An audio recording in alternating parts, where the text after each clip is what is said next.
तो स्टूडेंट्स, आज मैं लिक्विड सॉल्यूशन का एक बहुत ही ट्रिकी क्वेश्चन आपके पास लेके आ गया हूं।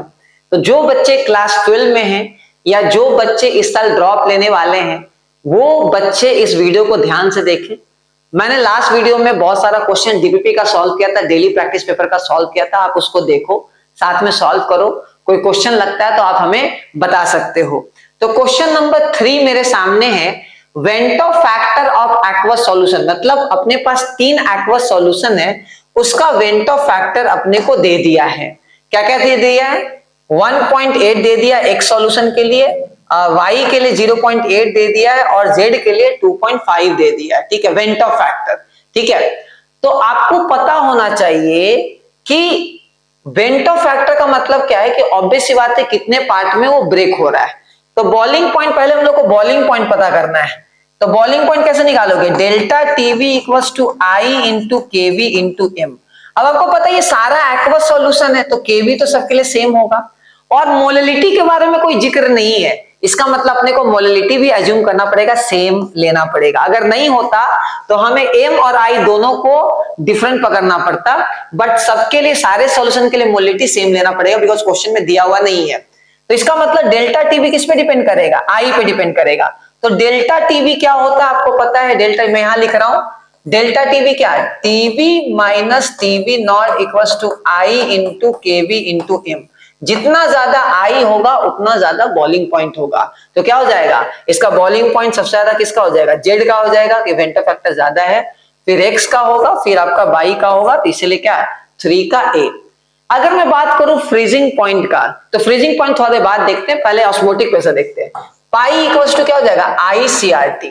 सी तो सबके लिए सेम है, आर सबके लिए सेम, टी सबके लिए सेम। जितना ज्यादा वेंटो फैक्टर होगा उतना ज्यादा आपका क्या होगा? ऑस्मोटिक प्रेशर ओपी होगा। तो जेड का ज्यादा होगा, फिर एक्स का, फिर आपका वाई का। जैसे बॉइलिंग पॉइंट उसी तरह ऑस्मोटिक प्रेशर। अच्छा, फ्रीजिंग पॉइंट की बात करें तो फ्रीजिंग पॉइंट क्या होता है? Delta TF equals to I into KF into M. KF तो सबके लिए सेम होगा क्योंकि सॉल्वेंट का प्रॉपर्टी है, और एम भी सबके लिए सेम हमने माना है बिकॉज कुछ दिया हुआ नहीं है। तो जितना ज्यादा आई होगा डिप्रेशन उतना ज्यादा होगा, फ्रीजिंग पॉइंट नहीं, डिप्रेशन ज्यादा होगा, मतलब और घटेगा, क्योंकि यहाँ टीएफ नॉट माइनस टीएफ होता है equals to I into KF into M. मतलब यहाँ क्या हो रहा है कि जितना आई होगा इधर आएगा, सबट्रैक्ट उतना ज्यादा होगा, तो फ्रीजिंग पॉइंट और घट जाएगा। तो सबसे ज्यादा वाई का होगा, फिर एक्स का, फिर जेड का। ये इनवर्सली प्रोपोर्शनल है।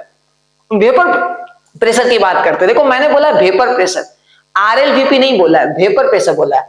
आपको पता है नॉन वोलेटाइल के लिए PA naught minus PA divided by PA naught equal to क्या होता है? I into x B. अब जितना ज्यादा आई होगा मेरा उतना ज्यादा सब्ट्रैक्ट होगा, क्योंकि ये नॉन वोलेटाइल के लिए सारे वैलिड होते हैं कॉलिगेटिव प्रॉपर्टी। तो इसीलिए क्या होगा? वेपर प्रेशर जितना ज्यादा आई होगा उतना कम होगा, तो सबसे ज्यादा वाई का होना चाहिए, फिर एक्स का, फिर जेड का। तो ऑप्शन क्या है? ऑप्शन डी गलत है। अब मैं इसको समराइज, अगर यही क्वेश्चन पूछता आरएलवीपी तब ये डी वाला ऑप्शन करेक्ट हो जाता। आरएलवीपी पूछता क्योंकि ये पूरा का मतलब है RLVP, relative lowering of vapour pressure. उस केस में जितना ज्यादा वेंटो फैक्टर उतना ज्यादा आरएलवीपी का वैल्यू, बट इसने पूछा वेपर प्रेशर। ये ज्यादातर बच्चे गलती करते हैं, एग्जाम में फ्लो में मिस्टेक कर जाते हैं। ठीक है, तो ये क्वेश्चन नंबर 3 से ना जाने कितनी बार जेई मेंस, एडवांस, नीट में क्वेश्चन भरा पड़ा हुआ है। ठीक है ना, इसमें से कोई भी क्वेश्चन आपको जानना है, सॉल्व करना है, आप मुझे कमेंट बॉक्स में बता सकते हो। तो ये क्वेश्चन आपको कैसा लगा सॉल्यूशन, ठीक है, अप्रोच कैसा लगा, कमेंट बॉक्स में बताओ और अपने फ्रेंड सर्कल में इसको शेयर करो। Take care, bye bye, best of luck.